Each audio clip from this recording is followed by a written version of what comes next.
এবার র্যাসেল বলল, ফিরে যাও, নয়তো মরবে। নিশ্চয় মরব। ওই মেয়েকে ছাড়া ডিনগানের কাছে ফিরলে মৃত্যু অবধারিত। নই, আমার সাথে জীবিত যাবি, না এখানেই তোকে মেরে রেখে যাব? জলদি বল ডাইনি। বলতে বলতে অ্যাশোগাই তুলল জুলু সৈন্যটি। মেরে ফেলো, আমি যাব না। রাজাকে কোনো স্বপ্ন দেখতে বাধ্য করিনি আমি। ওর বউ আমি কোনোদিনই হব না। দরকার হলে হব মৃত্যুর সঙ্গী। তারপর ভূত হয়ে ঢুকবো রাজার ক্রালে। বেশ, তোর কথা রাজাকে হুবহু জানাবো আমি। এবার উঠে দাঁড়া। আর সাদা লেডি, আপনি একটু সরে দাঁড়ান।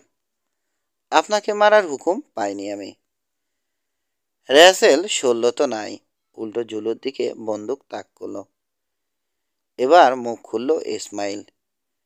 র্যাসেলকে বলল, আপনি পাগল হলেন? ওর গায়ে টোকা পড়লেও আমাদের সবাইকে খুন করবে জুলুরা। জুলুটার দিক থেকে চোখ না সরিয়েই ভৎসনা সুরে ইসমাইলকে র্যাসেল বলল, আপনি কি কাপুরুষ? তারপর জুলু ভাষায় বলল, শোনো যোদ্ধা, টুগেলা নদীর এই পার ইংরেজদের দিয়েছে স্বয়ং রাজা ডিনগান। এটা আমাদের জায়গা। এপারে এসে খুনি করার অধিকার তোমাদের নেই। এই মেয়ে আমার, কাজেই আর এক পা এগিয়েছ তো মরবে।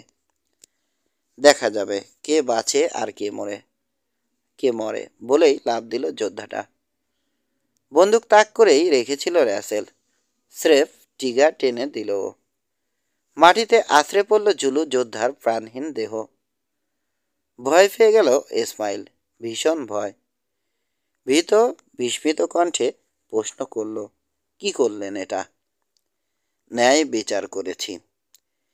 প্রায় হাহাকার করে ইসমাইল বলল, না, নিজের মৃত্যুর সমন জারি করেছেন। আমি এর মধ্যে নেই। এখানে থাকলে আমার গলাও কাটা পড়বে। যান, চলে যান। আমার দেখাশোনার জন্য আপনার চেয়ে অনেক ভালো অভিভাবক আছে, বলল র্যাসেল। কোনো উত্তর খুঁজে পেল না ইসমাইল। নিজের ঘোড়াটার মুখ ঘুরিয়ে নিল। ওটার দেখা দেখি এগিয়ে গেল অপরটাও। রওনা হয়ে গেল ইসমাইল। পেছনে পড়ে রইল দুই নারী। র্যাসেলদের ওয়াগন যেদিকে আছে সেদিক থেকে ভেসে আসছে মারামারি আর আর্তনাদের আওয়াজ। কাফি মেয়েটি বলল, ওখানে ওর আত্মীয় স্বজন ও পরিবারের সদস্যদের মেরে ফেলেছে রাজার সৈন্যরা। এই মার কাটারি অবস্থা পেরিয়ে ক্যাম্পে যাওয়া সম্ভব নয়। এমনকি ঘোড়া থাকলেও না, স্রেফ মারা পড়বে ওরা। তখনই একটা বুদ্ধি এলো র্যাসেলের মাথায়। ওরা দাঁড়িয়ে আছে ঝোপে ঘেরা একটা খাড়াইয়ের মাথার উপর। ওটার পাশ থেকে নিচে নেমে গেছে একটা ঝর্ণা। ভরা বসায় এটার পানি সাগর পর্যন্ত গড়ায়। তবে এখন ঝর্ণা থেকে সামান্য পানি আসছে এবং কাদায় ভরা ডোবায় গিয়ে শেষ হয়ে গেছে ঝর্ণার গতিপথ। ডোবাটায় কুমিরও আছে বেশ কিছু। র্যাসেল বলল, লোকটাকে ওটায় ফেলবো। এসো, আমাকে সাহায্য করো। দুজনে মিলে টানাটানি করে ডোবায় নিয়ে ফেলল জুলু যোদ্ধার মৃতদেহটা। কুমিরগুলোই লাশটার ব্যবস্থা করবে। এখন লোকটার বর্শা আর ঢাল তুলে নাও। এগুলো এগোতে হবে, বলল র্যাসেল। এরপর ওরা দুজনে গিয়ে নামলো নিচের ক্লুফে। ডোবার পাড়ে আসতেই দেখল রীতিমতো বলকাচ্ছে ওটার কাদা পানি। মৃতদেহটার সৎকার করছে কুমিররা। কাফি মেয়েটাকে র্যাসেল বলল, তোমার মোচাটা খুলে ওই পাথরের উপর ফেলে রাখো। জুলুরা এটা খুঁজে পাবে। তারপর যা ইচ্ছে ওরা ভেবে নিক। র্যাসেলের কথা মতো মোচাটা খুলে পানিতে ভিজিয়ে একটা পাথরের উপর ফেলে রাখলো ও। তারপর র্যাসেলের হাত ধরে পাথরের উপর দিয়ে ছুটতে শুরু করলো সাগর তীরের দিকে। পাথরে পাথরে পা ফেলে এগোতে ওরা যাতে কোথাও পায়ের ছাপ, পাথরে পাথরে পা ফেলে এগোলো ওরা, যাতে কোথাও পায়ের ছাপ না পড়ে। রেসেল যেই পুলে গোসল করেছে খেয়াল করেছে ওখানে একটা প্রাকৃতিক গুহা আছে। লম্বায় সেটা হবে আনুমানিক 60 গজ। তবে ওতে থাকা পানির গভীরতা হবে বড়জোর 3 ফুট। তবে আসল ব্যাপার হচ্ছে ওখানে প্রচুর সামুদ্রিক ঘাস আর লতাপাতা রয়েছে। ওসবের তলায় লুকিয়ে পড়লে কার সাধ্য খুঁজে বের করে। ওখানে পৌঁছে নইকে রাসেল জিজ্ঞেস করলো, তুমি সাঁতার জানো? মাথা নেড়ে হা বলল নই। কাজেই দেরি না করে পানিতে নেমে পড়ল দুজনে। সাঁতরে চলে গেল গুহার ভিতরে পকেট মতো জায়গাটায়। জায়গা মতো পৌঁছে সামুদ্রিক লতাপাতায় নিজেদের ঢেকে ফেলল ওরা। কাজ সারার 5 মিনিট হতে না হতেই হাজির হয়ে গেল দুজন জুলু যোদ্ধা। গুহার ভেতর পানিতে শরীর ডুবিয়ে এমনভাবে ওরা পড়ে রইল যে পানির উপর ওদের নাকটাই কেবল ভেসে রইল, তাও লতাপাতার ভেতর। ফিসফিস করে নই বলল, জুলুরা চলে এসেছে। জবাবে নিচু গলায় র্যাসেল বলল, আমার বন্দুক ভিজে গেছে, এটা দিয়ে গুলি করা যাবে না, কাজেই চুপ করে পড়ে থাকো। ধীরে ধীরে মিলিয়ে গেল কণ্ঠ দুটো। তবুও সাবধানতা হিসেবে আরও কিছুক্ষণ অনড় রইল দুজনেই। সাবধান থেকে লাভই হয়েছে, কারণ কিছুক্ষণের মধ্যেই আবার শোনা গেল সেই দুই যোদ্ধার কণ্ঠ। আশেপাশে কাউকে না পেয়ে বিশ্রাম নিতে এখানে আবার ফিরে এসেছে দুজনে। র্যাসেলদের প্রায় মাথার উপর গুহাটার ছোট্ট একটা মুখ আছে। ওখানে পা ঝুলিয়ে বসল দুই জুলু। জুলুদের দুজনের হাতেই রক্তে লাল হয়ে থাকা বর্ষা। ওদের একজন অপরজনকে বলল, গাধা কোথাকার, শুধু শুধু এত দূর টেনে এনেছ আমাকে। নইকে কুমিরে খেয়ে ফেলেছে। জাদুবিদ্যা ওকে কুমিরের দাঁত থেকে বাঁচাতে পারেনি। মাটিতে যে পায়ের ছাপ দেখেছ গাধা, সেটাও নইর নয়, বেবুনের। অপরজন বলছে, মোচাটা আমরা ডোবার ধারে পেয়েছি, সেজন্যই এই কথা মনে হচ্ছে তোমার। কিন্তু প্রশ্ন হলো, বোম্বা ওকে ধাওয়া করছিল, ও কোথায় গেল? আর ঘাসের উপর রক্তের দাগই বা এলো কোথা থেকে? নিঃসন্দেহে নইকে বন্দি করেছিল বোম্বা, আহত করেছে। রক্তটা নইর গা থেকে গড়িয়ে পড়া রক্ত। আর জানোই তো মেয়েরা কেমন হয়। নইও এরকমই, ভিতর ডিম। বোম্বার হাত থেকে ছুটে গিয়ে নির্ঘাত লাফিয়ে পড়েছে ওই কাদার ডোবায়। ওখানে যে কুমির আছে সেটা ওর জানার কথা না। আর জানলেই বা কি, কুমিরের উপর জাদু চলে নাকি? এখন কুমিরের পেটেই বসে আছে জাদুকরি নই। আর বোম্বার কথা কি বলবো, ও বেটা হয়তো কোথাও বিশ্রাম নিতে বসে ঘুমিয়ে পড়েছে, নয়তো ফিরে গেছে জুলুল্যান্ডে। আর আরেকটা পায়ের ছাপ কোনো শ্বেতাঙ্গ নারীর। ওরা পায়ের উপর চামড়া পরে, অর্থাৎ জুতো। ওদিকের পাহাড়ের উপর ওদের একটা ক্যাম্প আছে শুনেছি। তবে মনে রেখো, জর্জের লোকদের গায়ে ভুলেও হাত তোলা যাবে না। কাজেই ওই ক্যাম্পের লোকদেরও কিছু বলা যাবে না। জর্জকে রাগাতে চান না ডিনগান। তাহলে তো ভাই, আমাদের এখনই দেশের দিকে রওনা হওয়া উচিত। বেশি দেরি করলে সাদাদের সাথে ক্যাচাল বেঁধে যেতে পারে। নইয়ের মোচাটা ডিনগানকে দেখালেই শান্ত হবে সে, আরাম করে ঘুমাতে পারবে তখন। কিন্তু আমি ভাবছি নইয়ের কথা। ওর মধ্যে নিশ্চয় অদ্ভুত কিছু একটা আছে, নইলে সারা জুলুল্যান্ড যেখানে ডিনগানের হাতে, সেখানে এই বেটির প্রেমে রাজা পড়বে কেন? আর পড়ল তো পড়লই। তুই বেটি কোন সাহসে রাজাকে ফিরিয়ে দিস? লাভটা কি হলো? বুড়ো বাপ সহ তোর পুরো বংশ শেষ।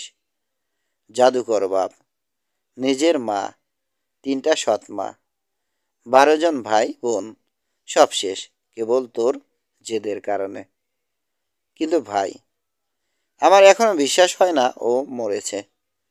আমার মনে হয় নিজের উপর জাদু করে পাখি বা সাপ হয়ে পালিয়ে গেছে নই। ওদিকে এত দুঃসংবাদ একসাথে শুনে পানির নিচে কেঁপে উঠল নই। ঢেউ উঠল পানিতে। তখন উপরে বসে থাকা এক জুলু বলল, পানিতে একটা মাছ আছে মনে হচ্ছে, পানিও কম। চেষ্টা করবো নাকি মাছটা ধরতে? না ভাই, ক্ষুধা আমারও লেগেছে, কিন্তু পানির মাছ খায় উপকূলের লোকেরা। আমরা মাটির মানুষ, তাই প্রকৃত মানুষের মতোই খাবার খাবো।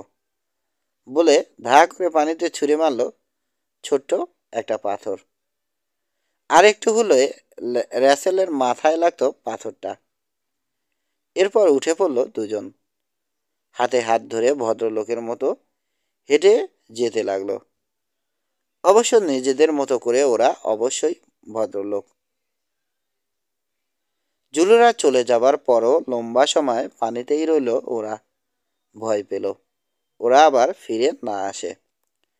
একসময় ঠান্ডা সহ্যের সীমার বাইরে চলে গেল। ওদিকে জোয়ারও আসছে। এখানে থাকলে সেফ ডুবে মরতে হবে। কাজেই উপরে উঠতে বাধ্য হলো ওরা। তবে উপরে ওঠাটাও একটা বিরাট ঝক্কির কাজ, কারণ এক হাতে ভারী বন্দুক বইছে রাসেল। ফলে সাঁতার কাটা ওর জন্য কঠিন হয়ে গেছে। তবে শেষ পর্যন্ত উঠল ওরা। একে তো ঠান্ডায় পর্যুদস্ত, তার উপর পুরো পরিবার হারানোর বেদনা। ভেঙে পড়ল নই, কাঁদতে শুরু করলো। কাঁদাটাই স্বাভাবিক। ওর নিজের কারণে মারা গেছে ওর পরিবারের সবাই। বিলাপ করতে শুরু করলো নই। লেডি, আপনি দয়ালু, কিন্তু আমার প্রতি দয়া না করে বোমবার বর্ষায় আমাকে মরতে দিলেই ভালো করতেন। এক মুহূর্ত কষ্ট পেতাম কেবল, কিন্তু এখন থাকতাম আমার পরিবারের সঙ্গে। কেউ কেন বাঁচালেন লেডি? এই কথার কোনো জবাব হয় না। ওর হাতটা ধরল র্যাসেল। সহানুভূতি জানিয়ে সামান্য একটু চাপ দিল হাতে। কাঁদতে কাঁদতে একসময় ঘুমিয়ে পড়ল মেয়েটি। র্যাসেল ওকে বাধা দিল না। ও নিজেও শুয়ে পড়ল নইর পাশে। তীব্র রোদ থেকে বাঁচাতে ক্ষণে ক্ষণে মেয়েটার গায়ে টেনে দিল সামুদ্রিক আগাছার পর্দা। রোদে তাপে ওরাও উত্তপ্ত হয়ে গেছে। দুপুর গড়িয়ে বিকেল হতে চলেছে। কাজেই নইকে ডেকে তুলল র্যাসেল। ওঠো নই, জুলুরা চলে গেছে। ক্যাম্পের দিকে রওনা হই চলো।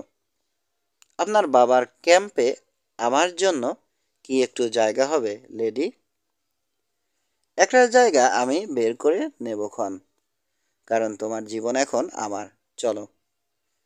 ঠিক বলেছেন লেডি, আমার প্রাণ এখন শুধুই আপনার, বলে নিজের কপালে ঘষে দিল র্যাসেলের হাত।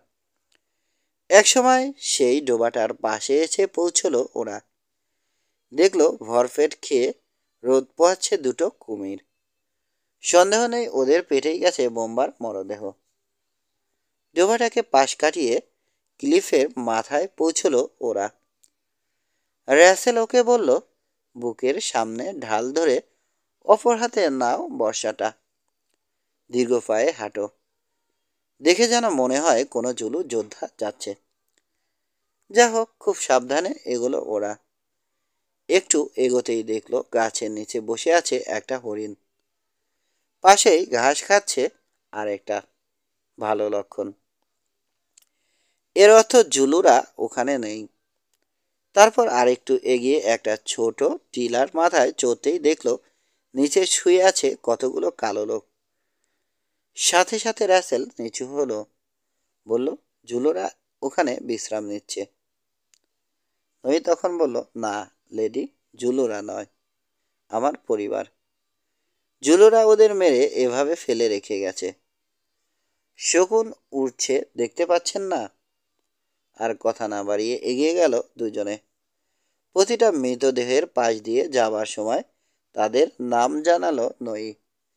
লম্বা ও জুলুদের তুলনায় বেশ ফর্সা, উজ্জ্বল তাম্রবর্ণের এক মহিলার মৃতদেহ দেখিয়ে নই বলল, ওই আমার স্তনদাত্রী মা। ওর পাশে ওই তিনজন আমার সৎমা। আর একটু সামনে এগোতেই পেল বর্ষাবিদ্ধ দুটো জুলু যোদ্ধার মৃতদেহ। পিঁপড়ার ঢিবির পাশে সামনাসামনি মুখ করে বসিয়ে রাখা হয়েছে দুজনকে, যেন বিশ্রাম নিচ্ছে। দু কদম এগোতেই আরেকজনকে দেখা গেল, কিন্তু এর গায়ে আঘাতের কোনো নমুনা নেই। দেখে মনে হচ্ছে এ বসে বিশ্রাম নিচ্ছে। শীতল কণ্ঠে নই বলল, ওই যে বসে আছে আমার বাবা। র্যাসেল জোর কদমে এগিয়ে গেল, বলল, এর গায়ে কোনো আঘাত নেই, সম্ভবত বেঁচে আছে। না লেডি, মারা গেছে। তার জাতির রীতি অনুযায়ী সাদা মৃত্যু হয়েছে তার। এবার র্যাসেল বোকা হয়ে গেল। সাদা মৃত্যু, সেটা কি জিনিস? মৃত্যুর কি রং হয়? নইর বাবা জুলু নয়, জুলুদের থেকে বেশ খাটো সে। আজ পর্যন্ত যত কাফরি বা আদিবাসী র্যাসেল দেখেছে তাদের কারো সাথেই এর মিল নেই। খুব কৌতূহল হলো র্যাসেলের। যে কোনো জাতির লোক সে, যে খুব কৌতূহল হলো র্যাসেলের যে কোন জাতির লোক সে। তবে তখনই নইকে কিছু জিজ্ঞেস করল না ও, কারণ সময়টা উপযুক্ত নয়। নই এগিয়ে গিয়ে মৃতদেহটার সামনে হাঁটু গেড়ে বসল। বাবার মৃতদেহের গলা জড়িয়ে ধরে 1 মিনিটের মতো সময় নিয়ে তার কানে কানে কি যেন বলল ও। দৃশ্যটা যথেষ্ট বিভ্রান্তিকর। মৃতের কানে কেউ কিছু বলবে কেন? কিন্তু র্যাসেলের বিভ্রান্তি আরও বাড়ল যখন দেখল নইও ওর বাবার মৃতদেহের ঠোঁটের সামনে কান নিয়ে বসে রইল প্রায় 1 মিনিট ধরে। মাঝে মাঝে সম্মতিসূচকভাবে মাথাও নাড়ল। শুধু অদ্ভুত নয়, ভীষণ অদ্ভুত একটা দৃশ্য। জীবিত একজন মানুষ কিভাবে মৃত কারোর সাথে কথোপকথন করে। একসময় উঠে দাঁড়ালো নই, স্বগোক্তির মতো করে বলল, আমার আত্মাকে ধন্যবাদ জানাচ্ছি, কারণ সময় থাকতেই আমাকে এখানে নিয়ে এসেছে সে। আমি সংবাদটা পেয়েছি। খাবি খেয়ে উঠল র্যাসেল। সংবাদ মানে? কিসের সংবাদ? কেমন অদ্ভুত হয়ে গেছে নইর চেহারা। ও বলল, সংবাদটা আমার জন্য। তবে এটুকু বলতে পারি, তাতে বারবার আপনার কথাই বলা হয়েছে। ইনকোসা জানা ই জুলা। আমার এই নাম তুমি জানলে কি করে? আশ্চর্য হয়ে গেছে র্যাসেল। সংবাদে নামটা শুনেছি। জেনে রাখুন, জুলু রাজাও আপনার সামনে মাথা নোয়াবে। বাজে কথা। বলো, আমার লোকদের কারো কাছ থেকেই এই নাম শুনেছ তুমি? উদাস কণ্ঠে নই বলল, ধরে নিন তাই। আপনার লোকদের থেকেই শুনেছি, যাদের আমি কখনোই দেখিনি। এখন চলুন। আপনার বাবা আপনার জন্য খুবই চিন্তিত হয়ে আছেন। আর চোখে ওর দিকে তাকালো র্যাসেল। ওদিকে নই বলে চলেছে, লেডি, আজ থেকে আপনার ভীত আমি। আর আমি কখনো হালকাভাবে সেবা করি না। আমাকে এখানে যাই করতে দেখেছেন, কাউকে কখনো বলবেন না। এটা আপনার আর আমার একান্ত গোপন ব্যাপার। লোককে বলবেন সাধারণ একটা কাফরি মেয়ে আমি। কেন কিছু বলবো না? জবাব দিল না নই, কেবল বলল, এটুকুই আমার বলার ছিল। ক্যাম্পের দিকে হাঁটতে শুরু করলো দুজনে। র্যাসেলের মুখে দ্বিধার ছাপ, আর পাথরের মতো ভারী হয়ে আছে নইর চেহারা। 6 র্যাসেলদের ক্যাম্পের কাছে পৌঁছে গেল দুজনে। বোমার ঘেরের ভেতর ক্যাম্প একদম শুনশান, নীরব। এতই নীরব যে ক্যাম্পের মাত্র 100 গজের মধ্যেই যে একটা ম্যাসাকার ঘটে গেছে তা মনেই হয় না। কাঁঠার বেড়ার ভেতর দাঁড়িয়ে আছে গরু ঘোড়া সব। ওদের উপস্থিতি টের পেয়ে হুলস্থুল পড়ে গেল ক্যাম্পের ভেতর। স্বভাবতই ওরা ভেবেছে জুলুদের হাতে বন্দি অবস্থায় ক্যাম্পে ফিরে এসেছে রাসেল। নইকে ঢাল আর বসা নিচু করতে বলল রাসেল। তখনই বোমার দেয়ালে একটু ফাঁক তৈরি হলো। বন্দুক হাতে বেরিয়ে এলো রাসেলের বাবা। কাছে এসে সে বলল, ঈশ্বরকে ধন্যবাদ, তোমাকে নিরাপদে ফিরিয়ে দিয়েছেন তিনি। তোমার জন্য ভীষণ উদ্বেগে ছিলাম আমরা। বারবার প্রার্থনা করছিলাম ওই ইসমাইল লোকটা যেন তোমাকে উদ্ধার করতে পারে। তারপর ব্যাখ্যা দেয়ার ভঙ্গিতে বলল, ভোরে হঠাৎ ওই লোক ক্যাম্পে এসে হাজির। তোমাকে খুঁজছিল সে। এখানে না পেয়ে তার ভিতের ঘোড়াটা নিয়ে ছুটে বেরিয়ে গেল। ওই ভীত লোকটা এখনো এখানেই আছে। কিন্তু তুমি এতক্ষণ ছিলে কোথায় বলো তো? বলতে বলতেই হঠাৎ নইর উপস্থিতি সম্বন্ধে সচেতন হলো সে। ওর অবস্থা দেখে যার পর নাই বিস্মিত। উপরন্তু মেয়েটার হাতে ঢাল আর বর্ষা। এতক্ষণে প্রশ্ন করলো মিস্টার ডাব, এই মেয়ে কে? স্থানীয় একটা মেয়ে ও। মাসাকারের সময় জুলুদের হাত থেকে ওকে বাঁচিয়েছি আমি। লম্বা গল্প সংক্ষেপে বলছি। এক জুলুসৈন্য এই মেয়েটাকে মেরে ফেলতে যাচ্ছিল। তখন ওই জুলুটাকে গুলি করে মেরে ফেলেছি আমি। মৃতদেহটা ফেলে দিয়েছি পাশের একটা ডোবায়। কিন্তু তোমাদের খবর কি? মা ঠিক আছে? গুলি করে মানুষ মেরেছ, মৃতদেহটা আবার ডোবায় ফেলেও দিয়েছ, বলছো কি এসব? আর অত ভোরে ক্যাম্প ছেড়ে বাইরে গেলেই বা কেন? বিস্মিত মিস্টার ডাবের ততোধিক বিস্মিত প্রশ্ন। জানি না কেন গেছি বাবা, হয়তো এই মেয়েটাকে বাঁচাতে হবে বলে ঈশ্বরই আমাকে ওখানে পাঠিয়েছে, সঠিক জানি না। র্যাসেলের কথাগুলো নিয়ে ভাবতে ভাবতে নইর জন্য কম্বল আনতে চলে গেল মিস্টার ডাব। ওদিকে ভীতদের কাঁধে ভর দিয়ে নিচে নেমে এসেছে মিসেস ডাব। এসে সে বলল, আমি জানতাম র্যাসেল, নিরাপদেই থাকবে তুমি। তবে এভাবে হঠাৎ গায়েব হয়ে গিয়ে তোমার বাবাকে ভীষণ উদ্বিগ্ন করে দিয়েছিলে। কিন্তু এই মেয়েকে নিয়ে কি করবে? একটা কম্বল নিয়ে এসেছে মিস্টার ডাব। নইকে ওটা দিল সে। কম্বলটা গায়ে পেঁচিয়ে নিল নই। তারপর ওকে সহ সবাই রওনা হলো ক্যাম্পের দিকে। ভেজা পোশাক ছেড়ে খেতে বসলো র্যাসেল। নইকেও জোর করে খাইয়ে দিল ও। মেয়েটার চোখে পানি এসে গেছে, কারণ ওর বাবা ছাড়া আর কেউ এভাবে ওকে জোর করে খাইয়ে দিত না। যা হোক, তখন ওকে বাঁচানোর গল্প শোনালো নই। সব শুনে সাথে সাথে হাঁটু গেড়ে মাটিতে বসে বলল মিস্টার ডাব। র্যাসেলকে ফিরিয়ে দেয়ায় আন্তরিক ধন্যবাদ জানালো ঈশ্বরকে। আর মানব হত্যা করায় র্যাসেলের হয়ে ঈশ্বরের কাছে ক্ষমা প্রার্থনা করলো সে, এবং প্রার্থনা করলো যেন র্যাসেলের মনের উপর ওই ঘটনার কোনো কুপ্রভাব না পড়ে। প্রার্থনা শেষ হলে বাবাকে র্যাসেল বলল, বাবা, আমি জানি ওই সময় আমার জায়গায় যদি তুমি নিজে থাকতে, তাহলে আমি যা করেছি তুমিও তাই করতে। এমনকি বন্দুক তুলতে পারলে মাও একই কাজ করত। তাহলে এটাকে পাপ হিসেবে দেখছো কেন? আর এক ইসমাইল ছাড়া অন্য কেউ ঘটনাটা ঘটতে দেখেনি। কাজেই এটা নিয়ে যত কম কথা বলা হবে আমরা ততই নিরাপদ থাকব। আমিও মানি অবস্থার প্রেক্ষিতে তোমার কাজটা ভুল ছিল না, কিন্তু আমার ভয় হয় কোনো না কোনোভাবে সত্যিটা প্রকাশ পাবেই, কারণ রক্তই রক্ত ডেকে আনে। কিন্তু মেয়েটাকে নিয়ে কি করবে?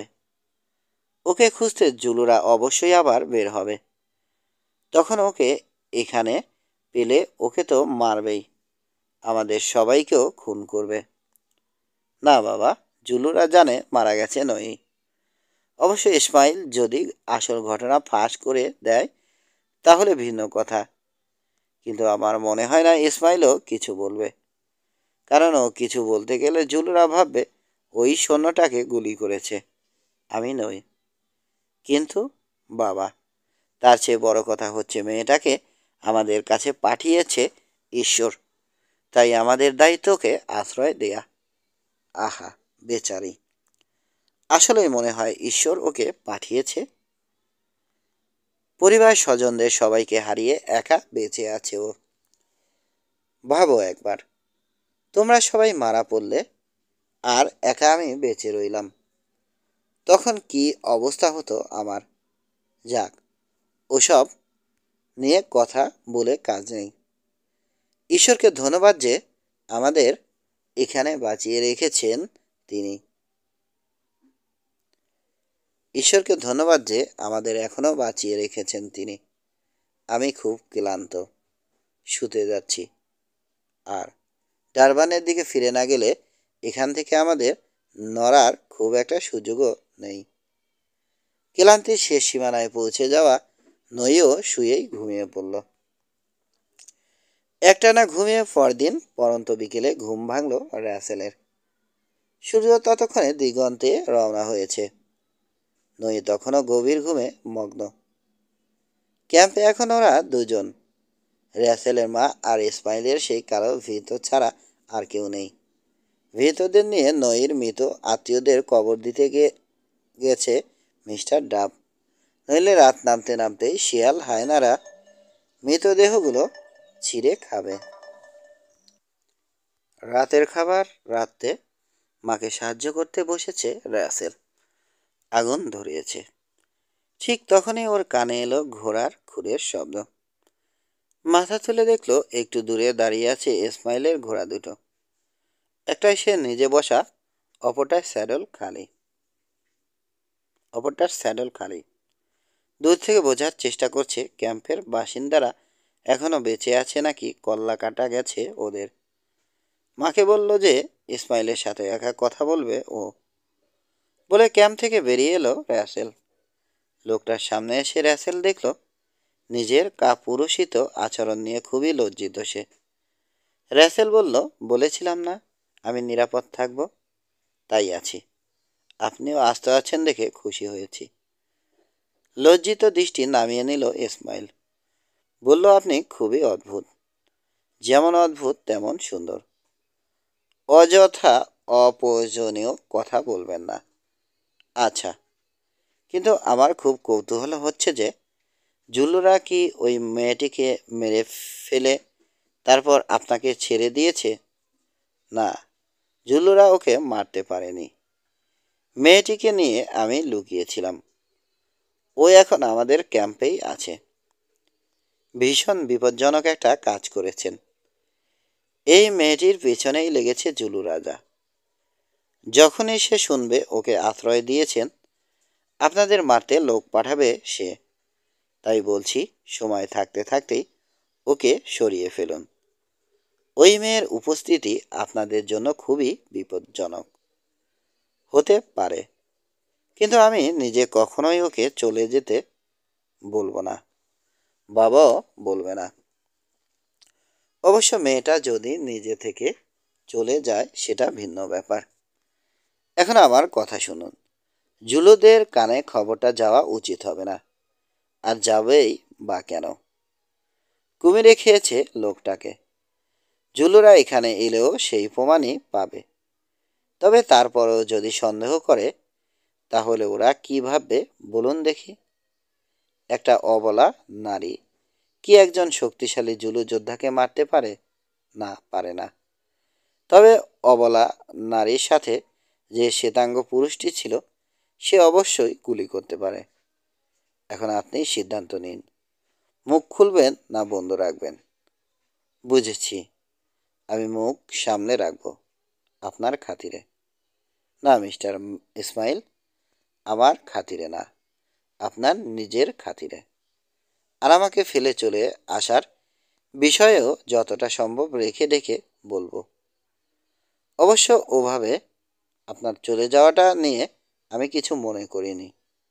তবে অন্যরা ঘটনাটা জানলে হয়তো আপনার সম্বন্ধে অন্যরকম কিছু ভাবতে পারে, বলল রাসেল। জানি, লোকে আমাকে কাপুরুষ ভাববে। সকালের আচরণের জন্য আমি আসলেই লজ্জিত। তবে জুলুদেরকে আমি আপনার চেয়ে ভালো করে চিনি, তাই তখন ভেবেছিলাম এই বুঝি দল বেঁধে আমাদের উপর ঝাঁপিয়ে পড়ল ওরা।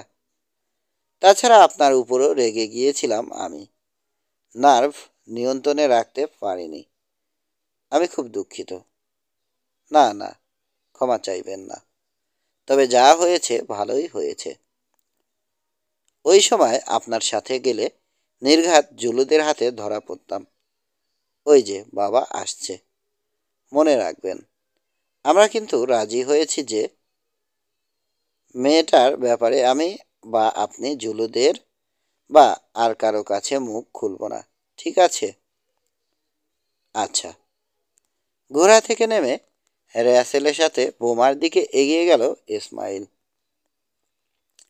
বিমর্ষ বদনে দাঁড়িয়ে আছে মিস্টার ডাব। খুব সম্ভব এতগুলো মৃতদেহ সমাহিত করার ফল। ওরা কাছে গেলে পরে গুড ইভিনিং বলে ইসমাইলকে স্বাগত জানালো মিস্টার ডাব এবং বলল, এত কিছু ঘটে গেল, অথচ এত কাছে থেকেও আমি কিছুই টের পেলাম না। তবে আপনাকে ধন্যবাদ। আমাদের খবর জানিয়ে সাবধান করতে এসেছিলেন আপনি। বেচারীদের যতটুকু পেয়েছি একটা ক্লিফের নিচে সমাহিত করেছি। আমরা যাওয়ার আগেই শকুন চলে এসেছিল, বোঝেনি তো? স্যার, আপনার মেয়েকে আমি বাঁচাইনি, কারণ ওই কাফরি মেয়েটাকে সে ছাড়ছিল না। মানে? বলতে চাইছেন আপনি ওই অসহায় মেয়েটাকে মৃত্যুর মুখে ফেলে চলে গিয়েছিলেন? তাহলে তো স্বয়ং ঈশ্বরই বাঁচিয়েছেন ওদের। যা হোক, ক্যাম্পে চলুন, আমাদের সাথে সাফারে বসবেন। আমি কিন্তু আপনার বাকি নামটুকু এখনও জানি না। আমার নাম ইসমাইল, ব্যাস। আর কিছু জানার দরকার নেই। দেখুন, এই দেশটা খুব রুক্ষ। যারা এখানে আসে তারাও সাধারণত রুক্ষই হয়, নয়তো হয় কোনো অঘটনের শিকার। হয়তো আমার সাথেও তেমন কিছুই হয়েছে, তাই চলে এসেছি তথাকথিত সভ্যতার আওতার বাইরে। এমনও হতে পারে অন্য কারোর নাম আঁকড়ে ধরে চলছি আমি। কাজেই আগে কে বা কী ছিলাম সেটা এখন আর জরুরি বিষয় নয়। এখন আমি যেমন সেভাবেই আমাকে দেখবেন, আশা করি। আমি এখন স্রেফ একজন শিকারী, জুলুদের সাথে ব্যবসা করে পেট চালাই।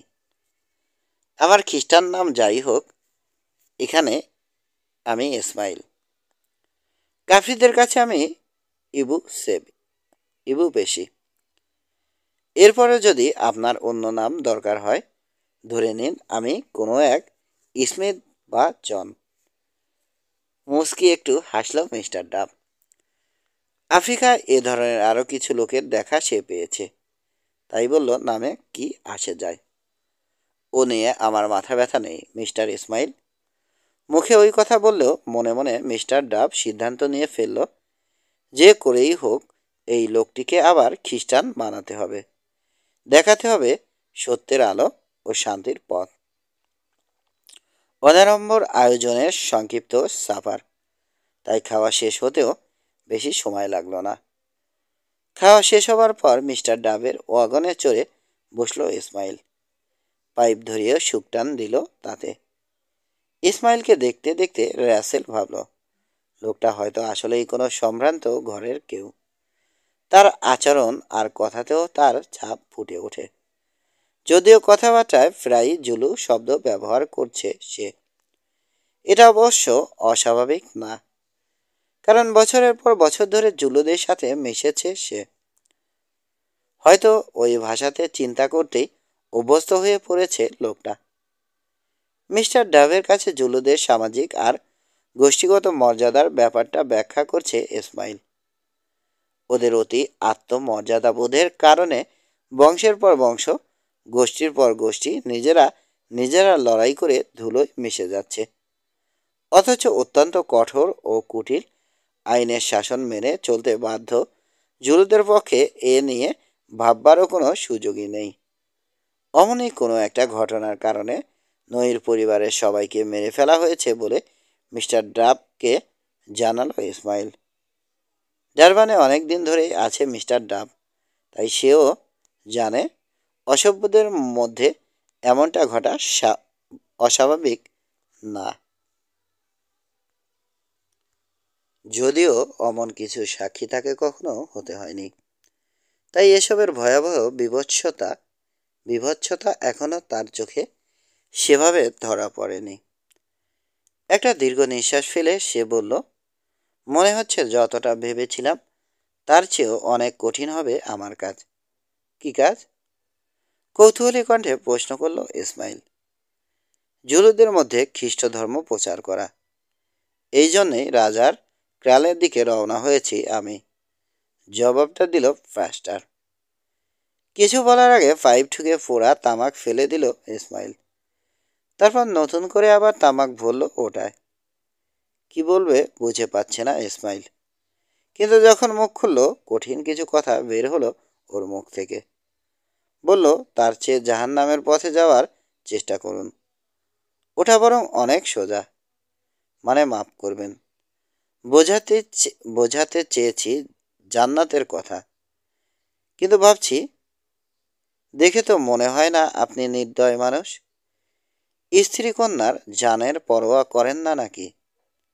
অবশ্যই করি, শীতল কণ্ঠে বলল মিস্টার ডাব। তাহলে আপনার চোখের সামনে তাদের গলা কাটা যাক, তা নিশ্চয় চান না? এক মুহূর্ত থেমে র্যাসেলের দিকে একবার তাকিয়ে অর্থপূর্ণভাবে বলল, বা আরও খারাপ কিছু? অর্থহীন প্রশ্ন। আমি খুব ভালো করেই জানি জঙ্গলিদের মাঝে গেলে বিপদের ঝুঁকি থাকবেই, কিন্তু সেই জন্য তো পিছু পাওয়া যায় না। নিরাপত্তার জন্য আমি ঈশ্বরের উপর নির্ভরশীল, তিনি আমাদের রক্ষা করবেন। জুলুতে শুরু করেও আবার ইংরেজিতে ফিরে গেল ইসমাইল। বলল, বিকেলে যাদের কবরে শুয়ে এলেন সেই শিয়াপি আর তার লোকজনের কথা বলছি। ওরাও ঈশ্বরের আশ্রয় নিয়ে পালাবার চেষ্টা করেছিল। এখন কেবল ওই নই ছাড়া আর কেউ বেঁচে নেই। মেয়েটাকে আশ্রয় দিয়েছেন আপনি। জুলুল্যান্ডে পা রাখলে কেবল ওকে আশ্রয় দেওয়ার অপরাধে আপনাদের সবাইকে কবরে পাঠাবে ডিনগান, বা জীবন্ত অবস্থায় শকুন দিয়েও খাওয়াতে পারে। ভাববেন না যে ফুন দোষী হয়েছেন, মানে ধর্মপ্রচারক বা ধর্মীয় শিক্ষক হয়েছেন বলে রেহাই পেয়ে যাবেন।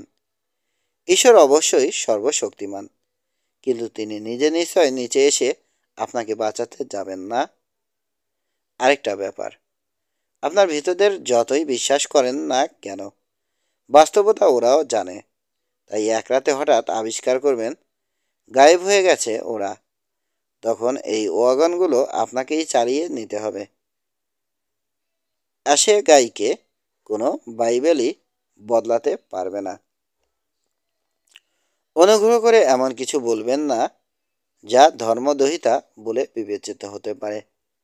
আরেকটা ব্যাপার হচ্ছে, সম্ভবত আপনি বুঝতে পারছেন না যে একটা মিশন নিয়ে বের হয়েছি আমি, খ্রিস্ট ধর্ম প্রচারের মিশন। তাতে মৃত্যু এলে সেটা হবে শহীদের মৃত্যু। বিরক্তভাবে কথাগুলো বলল মিস্টার ডাবের কণ্ঠের নার্ভাস ভাব চাপা রইল না। বুঝেছি, আপনার মাথায় শহীদ হওয়ার ভূত চেপেছে, কিন্তু প্রশ্ন হচ্ছে, নিজের স্ত্রী কন্যার মৃত্যু দেখতে চান আপনি? না, কখনোই না। তাহলে বলবো, টেগুলা নদী পার হবেন না, ডারবান ফিরে যান।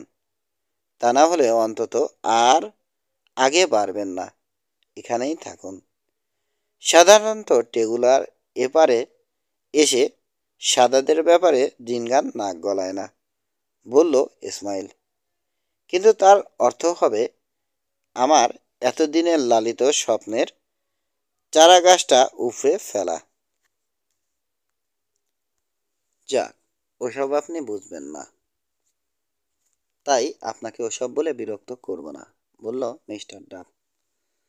আসলেই হয়তো আমি বুঝবো না, কারণ নিজের গলাটা মুচড়ে ছিঁড়ে নেওয়া হচ্ছে। এটা কল্পনা করা আমার কাছে কোনো আনন্দের ব্যাপার নয়।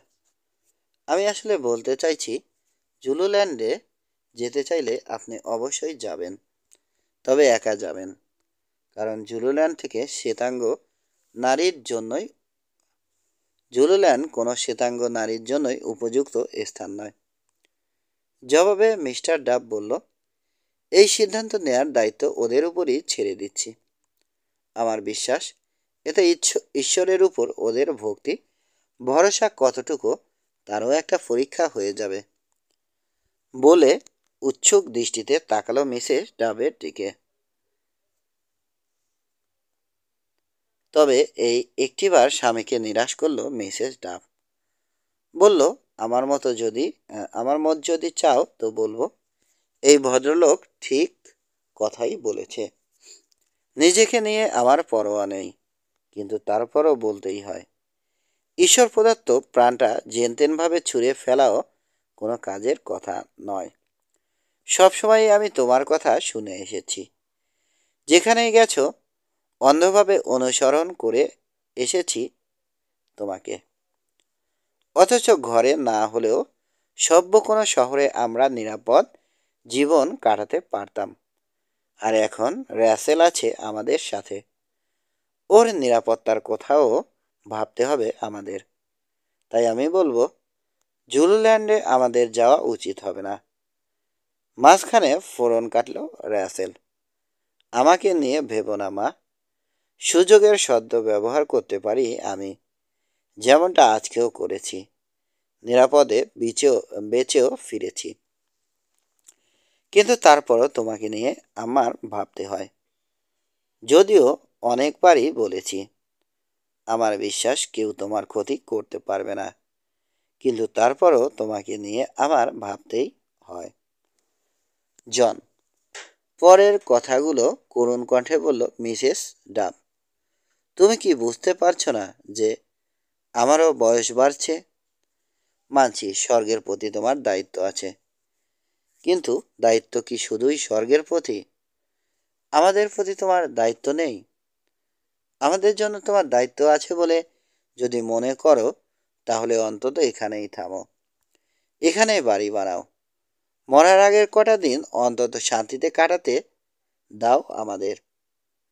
মন বলছে আমাদের মৃত্যু আসন্ন, এবং সেটা ভয়াবহ রূপ নিয়েই আসবে, আমি নিশ্চিত। বলতে বলতে কেঁদে ফেলল র্যাসেলের মা। আহা, হা, বেশি আবেগ আপ্লুত হয়ে পড়েছ তুমি।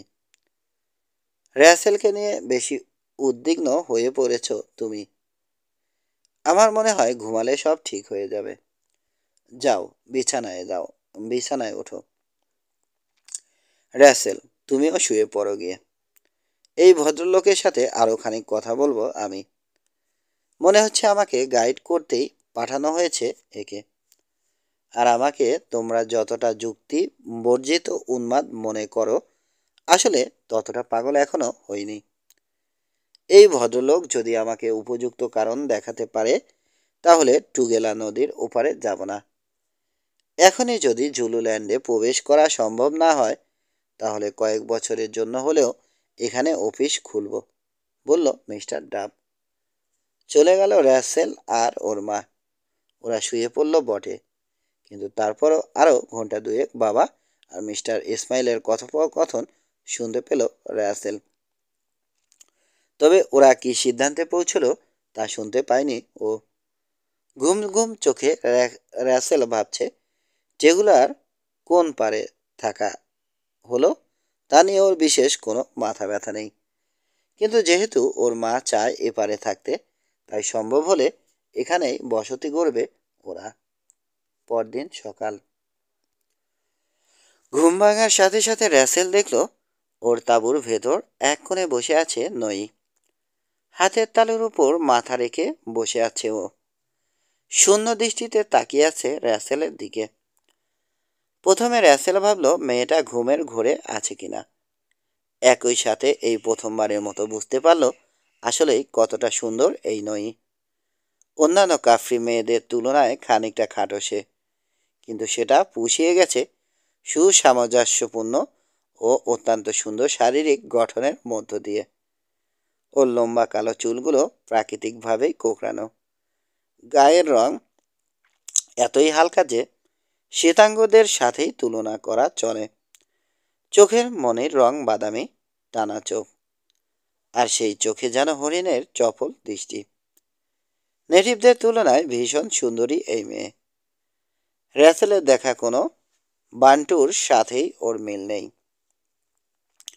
তবে বাবার সাথে সাথে যথেষ্ট মিল আছে নইর। ওই লোকটিও ছিল জুলুদের চেয়ে খাটো, তারপরও দুজন জুলু সৈন্য মেরে তারপর মরেছে সে। তার মানে যথেষ্ট সাহসী ছিল সে। আর সবচেয়ে অদ্ভুত ব্যাপার হচ্ছে লোকটার গায়ে কোনো আঘাতের চিহ্ন দেখেনি র্যাসেল। পর্যবেক্ষণ শেষ হলে মৃদুস্বরে নাম ধরে নইকে ডাকলো র্যাসেল। সাথে সাথে লাফিয়ে উঠল সে, এসে বসলো র্যাসেলের পাশে। বলল, এই তো আমি এখানে, ইন কোসাজানা। দাড়িওয়ালা সাদা লোকটা ঘুমিয়ে আছে? না, চলে গেছে সে। তারও আগেই রওনা গেছে তার ভেতরটি। সূর্য ওঠারও অনেক আগের ঘটনা এটা। যেন ওরা ভয় পাচ্ছিল যে বর্ষা হাতে জুলুরা বুঝি ওদের জন্য দাঁড়িয়ে আছে। শেষ কথাটা খানিক উপহাসের স্বরে বলল নই। ওই লোকটার ব্যাপারে কিছু জানো নই? হ্যাঁ লেডি, জানি। জুলুল্যান্ডে তাকে দেখেছি আমি। খারাপ লোকও। জুলুরা ওকে সিংহ বলে ডাকে। কেন জানেন? কারণ ভীতু সিংহের মতো রাতের বেলা গোপনে শিকার করতে বের হয় সে। কাপুরুষের মতো সবসময় পেছন থেকে আঘাত করে। তাই উপহাস করে তাকে এই নামটা দিয়েছে জুলুরা। আমিও তাই ভেবেছি, বলল র্যাসেল। গত সকালেই দেখেছি, মোটেও সাহসী নয় সে। যাক, সিংহের চামড়া পরা শিয়ালের কথা বাদ দাও, তোমার গল্প শোনাও নই। তবে খুব নিচু গলায় বলবে, কারণ তাঁবুর দেয়াল খুব পাতলা। আমি আধা জুলু, লেডি। গতকাল মাঠে বসে থাকতে দেখেছেন আমার বাবাকে। ভূতের দেশে চলে গেছে সে। তার নাম ছিল শিয়াপি। সে জুলু নয়। তার গোত্রের বাস এখান থেকে অনেক অনেক দূর উত্তরের এক এলাকায়। ওই গোত্রের লোক সংখ্যা খুবই কম, কিন্তু খুবই জ্ঞানী ও শক্তিশালী তারা। তারা গাছের নিচে বাস করে, গাছকেই পূজা করে। গাছের সাথে বাঁধা থাকে তাদের আত্মা। তাই তাদের কারো গাছ মারা গেলে মারা যায় সেই লোকটিও। তারা স্বপ্নে নানা দৃশ্য দেখে, ভূত ভবিষ্যতের অনেক কিছু জানতে পারে। তাদের সঙ্গীও ভূত, যে কারণে ওই জাতির অনেক নামের একটা হচ্ছে ভূত জাতি। ওদের সামনে পড়লে আতঙ্কিত হয়ে ওঠে সবাই, কাঁপতে থাকে ভয়ে। এই জাতির লোকেরা সূর্যের আলো খুব অপছন্দ করে। তারা বাস করে বনের গভীরতম অংশে। ওদেরকে আমিও কখনো দেখিনি, তবে ওদের কথা শুনেছি। আমাকে ওদের কথা শুনিয়েছে আমার বাবা। আরও অনেক কিছুই বাবা বলেছে, কিন্তু সেগুলো বলা যাবে না। তরুণ বয়সে ওদের কাছ থেকে পালিয়ে এসেছিল আমার বাবা। পালিয়েছিল কেন সঠিক জানি না লেডি। সম্ভবত বাবা ছিল তাদের একজন পুরোহিত, বা পুরোহিত হবার কথা ছিল তার।